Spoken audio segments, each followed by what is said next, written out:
Olá, estamos aqui com o Estúdio Univesp, ao meu lado Cássia Godoy, para falar de um assunto que não está nos jornais, não é, Cássia? Porque fatos que aconteceram nesta manhã na Europa, mas exatamente na Bélgica, e eu convido você a seguir direto para a Bélgica conosco, porque a gente vai falar com a jornalista Daniele Piccolo, que está lá e vai nos contar um pouco da situação de momento.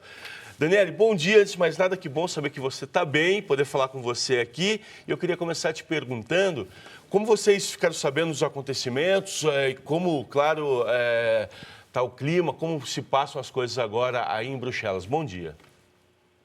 Olá, Rodrigo. Muito bom dia a você, bom dia, Cássia, também. Na verdade, o clima está muito tenso. Voltamos para o nível de alerta 4, que é o alerta máximo. O alerta máximo de terrorismo, então todos os transportes públicos pararam de funcionar depois do segundo atentado. Eu fiquei sabendo, na verdade, eu estava dentro do tram. O tram, ele é um ônibus elétrico, né? Uma mistura entre o metrô e o ônibus daqui. E justo às 8 horas da manhã, quando eu comecei a ver um movimento muito estranho, eram muitas sirenes, muita ambulância, muita polícia, muito bombeiro, mas muito mesmo, uma quantidade que não é normal. E então todo mundo começou a ficar inquieto no trânsito, todo mundo com celular, e aí todo mundo começou a falar, explodiram uma bomba em Zaventem, né, que é o aeroporto internacional aqui de Bruxelas. Então foi uma movimentação maluca dentro do trânsito, porque o medo mesmo era que acontecesse como aconteceu no atentado de 13 de novembro em Paris, que fossem atentados em cadeia, né, em série. Então, como a gente estava todo mundo dentro de um transporte público que tem ligação com o metrô, e a gente estava justo um minuto antes de entrar, né, no túnel, né, na parte subterrânea do tram, porque o tram é um transporte que faz por fora, né, não é subterrâneo, mas justo quando ele para nas estações de metrô. Então, todo mundo entrou em pânico, muita gente começou a sair do tram, super nervosos. Eu acabei ficando até o final, cheguei bem no meu trabalho, e nada mais chegar no meu trabalho, eu escutei que tinha ocorrido uma outra explosão em Malbec, que é uma estação de metrô que está bem no coração da União Europeia, ali entre todas as instituições europeias, né? Está atrás do Parlamento Europeu, entre todas as comissões da União Europeia. Então, realmente, foi um clima muito tenso. Agora, a cidade é só ruído. Na verdade, a gente só escuta sirenes por aqui, não tem nenhuma pessoa na rua. É uma cidade fantasma com carros de polícia passando a todo momento. Realmente uma situação muito desagradável. Daniele, exatamente em relação à situação desse momento, qual que é a orientação das autoridades para a população? Que as pessoas fiquem onde estão? Tem alguma orientação mais específica? Existe alguma orientação especial no sentido de que algo ainda possa acontecer e por isso sejam necessárias medidas preventivas? Então, Cássia, na verdade, o primeiro-ministro, Charles Michel, ele acaba de se pronunciar aqui, ele pediu calma e solidariedade e realmente ele pediu que todas as pessoas permaneçam onde estão. Tem muitas crianças que estão na escola agora e que não podem sair, os pais estão avisados para não saírem de casa até buscar as crianças. Não temos nenhum transporte funcionando no momento, a cidade está realmente parada. Eles estão investigando a possibilidade de que novos atentados aconteçam. Mas o alerta máximo de segurança ele será mantido. Falam aqui que por menos até o final da semana, na verdade, né? Pelo menos até o final da semana será mantido. Então, eu não sei qual vai ser o procedimento, mas agora mesmo eles pedem que as pessoas não se mexam do lugar onde estão. Daniele, queria te agradecer pela gentileza. A Dani está trabalhando e teve essa gentileza de conversar com a gente e passar essas primeiras informações, certamente tranquilizando também as pessoas que estão no Brasil em busca de notícias que venham lá de Bruxelas, na Bélgica. Dani, muito obrigado, viu, pelas informações. Bom trabalho para você aí e que tudo, enfim, se tranquilize rapidamente. Obrigado. Obrigada, Daniele. Muito obrigada a vocês dois. Obrigada a vocês dois. Uma boa tarde, um bom dia, né, para vocês aí. Bom dia. Bom dia aqui. Obrigadão de novo a Dani, que enfim, é uma super amiga, assim. Eu falei com ela logo cedo. E eu fiquei sabendo dos atentados pelo Facebook, né? Hoje dela, ela tranquilizando a todos. Logo mandei uma mensagem. Que bom que ela está bem, infelizmente muita gente não está, né? É verdade. E que as coisas se tranquilizem, mas como a gente percebeu, muito tenso ainda o momento, né? Sim. E para quem começou a acompanhar agora, né, essa história, foram atentados que aconteceram nesta manhã em Bruxelas, na Bélgica. As duas primeiras explosões por volta das 8 da manhã no horário local, 4 da manhã aqui no horário de Brasília, no aeroporto de Bruxelas. E a terceira aconteceu cerca de 1 hora depois, a terceira explosão, em uma estação de metrô perto das instituições da União Europeia, como nos falava agora há pouco a Daniele Piccolo. A gente tem até algumas imagens aqui do aeroporto, por exemplo, a gente vê ali, né, aquela tabela de partidas e a destruição, né, no aeroporto de Bruxelas, onde houve essa primeira explosão. A gente está aqui no site da BBC Brasil. Aqui nós temos o acesso a uma estação de metrô de Bruxelas bloqueado, porque houve também uma segunda e uma terceira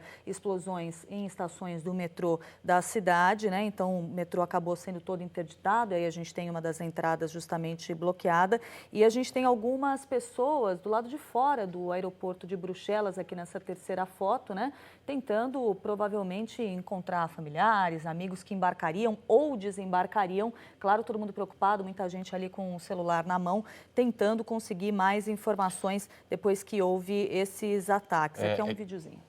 Desculpa, que bem a cena que a Dani relatou ali, né? Aliás, eu vi pouca gente falando hoje de manhã de Bruxelas, foi um privilégio para a gente ter a Dani. Até a gente pode... Inclusive esse relato de alguém que estava em um dos trens, né? Sim, exato, E a gente, enfim, vai, claro, conseguir colocar logo isso no YouTube, enfim, para que as pessoas possam assistir e ter esse relato em loco. Mas o que eu queria comentar, só Claro. logo de manhã eu vi no rádio uma notícia falando como as coisas aconteceram, e a notícia era que ouviram tiros e gritos, ou enfim, frases em árabe. Ou seja, já há, claro, essa questão que se volta a alguns militantes islâmicos.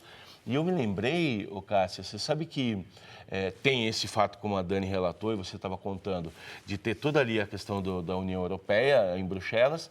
Mas eu tive em Bruxelas não há muito tempo, há 2, 3 anos, e eu estava batendo um papo com um rapaz ali, justamente no metrô, o dono de uma loja, e eu perguntando para ele dos idiomas, tem muita gente que fala flamengo, quem fala francês, e ele falou, tantos por cento aqui a gente fala flamengo, tantos por cento francês e 60% fala árabe. Ou seja, para ver como tem uma comunidade árabe muito grande na cidade. Grande. E logo se entende da frase desse rapaz, que foi uma frase com tom de crítica, que isso não deixa a todos muito satisfeitos, né? Ou seja, um caldo de cultura ali, e a gente tem esse momento bastante tenso agora. E outra coisa importante para se lembrar, só para a gente concluir aqui, é que essas explosões ocorreram alguns dias depois da prisão, justamente em Bruxelas, do Salah Abdeslam, que é o principal suspeito pelos ataques em Paris no mês de novembro, né? É isso aí. E ele foi preso lá em Bruxelas também. Tem uma outra coisa, Rodrigo Simon, que não está nos jornais e que também é importante a gente falar hoje, mais uma etapa da Operação Lava Jato, agora com a Odebrecht na mira, né? Então, essa Operação Lava Jato, essa nova fase, a fase de número 26, ela foi deflagrada na manhã de hoje, cumprindo 110 mandados nesta nova etapa da operação. Então, Polícia Federal cumprindo esses mandados desde a madrugada desta terça-feira. Cerca de 380 policiais federais estão cumprindo esses 110 mandados judiciais em São Paulo, Rio de Janeiro, Santa Catarina, Rio Grande do Sul, Bahia, Piauí, Minas Gerais, Pernambuco e também no Distrito Federal. Essa atual fase foi batizada de Xepa e tem como alvo o grupo Odebrecht. Seria uma espécie de continuação de uma outra etapa, talvez por isso Xepa, que é aquele fim de feira, né? Aquele rescaldo de feira. Então, uma coisa relacionada a outra fase aí. Então, essas investigações desta nova fase apontam crimes de organização criminosa, corrupção e lavagem de dinheiro, vindos da Petrobras, que teriam sido cometidos por empresários, profissionais e lavadores de dinheiro ligados ao grupo. Cássia Godoy, com tanta coisa acontecendo, os jornais ficaram até um pouquinho velhos, mas na verdade não. Enfim, os jornais registram coisas importantes. Coisas importantes também. É que as coisas não param, né? Pois é. E, por exemplo, os jornais destacam esse encontro histórico do Obama e do Raul Castro, né, em Cuba, depois de tantos anos de animosidade. Acho que é o terceiro dia hoje do presidente Obama em Cuba. E tem, por exemplo, na Folha essa foto dele aqui, ele com o Raul, que é irmão de Fidel Castro, né? Castro, e a atual presidente. Discutindo, entre outros temas, direitos humanos. A gente tem até uma foto aqui dos dois, o aperto de mãos. Você tem ali, né? Tá mostrando a folha. Histórica. E essa foto é exatamente desse aperto de mãos, né? E aí o presidente dos Estados Unidos e o líder cubano tentando se concentrar mais nas afinidades do que nas diferenças, mas é claro que em um momento histórico como esse surgem reivindicações, né? O Raul Castro pedindo o fim do embargo econômico a Cuba e o Obama dizendo que o embargo vai acabar. Ele só não sabe quando, porque isso é uma coisa que tem que ser aprovada pelo Congresso americano, não é uma decisão exclusiva dele. Que a gente sabe está fortemente dominado pelos republicanos ali em um momento mesmo. especialmente complicado nos Estados Unidos, justamente pelas prévias eleitorais, com o Donald Trump ali postulando a posição de disputa no Partido Republicano, né? Os republicanos falando, não, pelo amor de Deus, não, porque as pesquisas mostram que o Donald Trump perderia para Hillary Clinton, enquanto o Ted Cruz teria chances de vencer, né? Mas o que eu queria dizer, me parece que talvez esse seja o grande momento, o grande ato do presidente Obama, e talvez, olha... está entre os top 5, para falar na língua do presidente Barack Obama, nos fatos do século, talvez, né? Eu acho que é um gesto de grandeza política muito grande dele, né? Sem Depois de dúvida tanto nenhuma. tempo. Uma repercussão imensa, esse encontro, esse aperto de mãos entre eles. Eu acho, claro, com defeitos, críticas ao presidente Obama, ele tem uma estatura de chefe de Estado, realmente, de governante muito grande, que só se reforça com isso agora. Sem dúvida. Bom, vamos passar para o estado de São Paulo, já que a gente tem muitas manchetes em comum, pelo menos em relação aos temas, não exatamente as manchetes em si, que são abordados nos 3 jornais desses temas, né? Então, a gente tem, por exemplo, aqui a capa do Estadão, trazendo impasse jurídico prossegue e PT teme prisão de Lula. Situação se agrava no STF, o ex-presidente pode não assumir a Casa Civil. O juiz Sérgio Moro reassume o processo. Então, o que o Estadão está falando aqui? Desse impasse jurídico a respeito da posse ou não do ex-presidente Lula na Casa Civil, né? O PT já preocupado com isso. E depois dessa manchete que está aqui no Estadão e tem alguma coisa semelhante no Globo também, tem notícia nova dessa madrugada, uma outra coisa que não está nos jornais, que foi o seguinte: o ministro Luiz Fux, do STF, ele rejeitou nesta madrugada, por isso não está nos jornais ainda, um pedido do governo federal para anular a decisão do ministro Gilmar Mendes, ministro que barrou a nomeação do ex-presidente Lula para chefiar a Casa Civil. Então, segundo o Fux, também ministro do Supremo, a Suprema Corte tem sim entendimento consolidado de que o instrumento jurídico usado, que foi o que é um mandado de segurança, não é o adequado como recurso para tentar reverter uma decisão que foi tomada pelo próprio Supremo na figura do Gilmar Mendes, que barrou, né, a posse dele como ministro do ex-presidente Lula. E o que tem hoje no Estadão também, o Estadão que já tinha entrevistado o ex-presidente Fernando Henrique no fim de semana, hoje tem uma entrevista de Marina Silva, que é líder da Rede Solidariedade,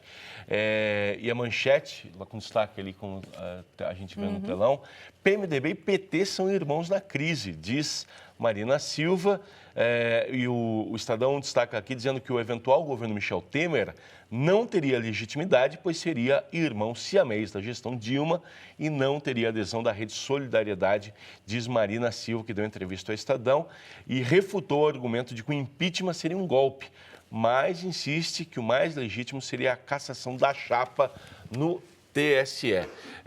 Ex-presidente Fernando Henrique já tinha sido duro nas declarações contra a presidente Dilma e o ex-presidente Lula no fim de semana.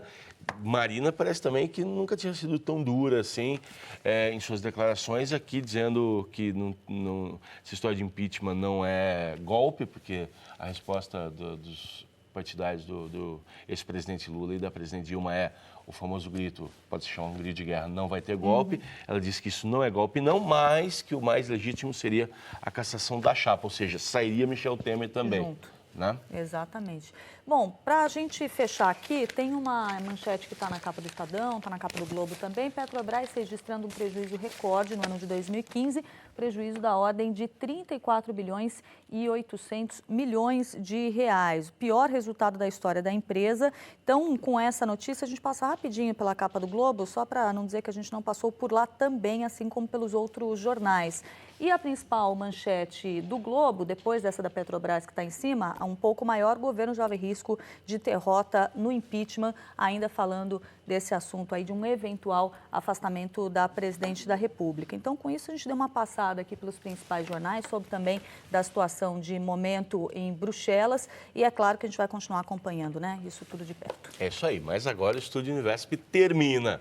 Muito obrigado pela sua companhia. E não se esqueça que às 9 da noite tem a reapresentação do programa Fala Doutor. Um bom dia a todos. Bom dia para você, até a próxima. Tchau.